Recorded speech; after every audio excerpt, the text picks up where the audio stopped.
Hi, this is Gail Purith, and I want to share a devotion called Are We Called to Seek Peace or Speak Truth? Some months ago, I got a letter from one of my readers, and he said that I was causing disunity in the body of Christ by talking about things like abortion and transgenderism, things that are culturally defined differently than the church defines them. Now, I agree with him that that causes disunity, but that's because there can be no unity between truth and lies.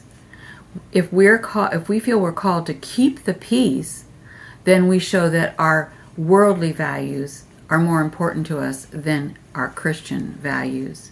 There's a peace of Christ that we should keep, but it isn't anything like the worldly peace. Christians can no longer sit back and be silent. Our culture is at war with Christ and with us. And we're called to fight the good fight against our enemy, Satan. That's in Ephesians 6:10-18. Unity within the body of Christ is our goal, but that unity has to be based on sound doctrine, not on worldly values, not on compromise. Unity with the world is not our goal. It's the very thing that will ruin our faith. We're called to stand apart, not fit in. That's in 1 John 2:15-17. We're called to expose sinful practices. That's in Ephesians 5:11. We're called to be unpopular in the sense that we are never called to make people happy with what we teach. Matthew 10:22 tells us that. And we aren't called to put friends, family, or culture above our loyalty to Christ. Now, that doesn't mean that we aren't gracious and kind to other people, but our priority is to Christ first and foremost.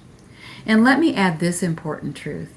Our love for God is reflected in our respect for His commands and our willingness to speak up about them. We should know that these commands are given to help people, to free people from things that damage their souls. And our deliberate efforts to live in the world without becoming a part of the world are things that we should find unity in. See Romans 12:2. True lovers of Christ prioritize our lives to serve God, not culture.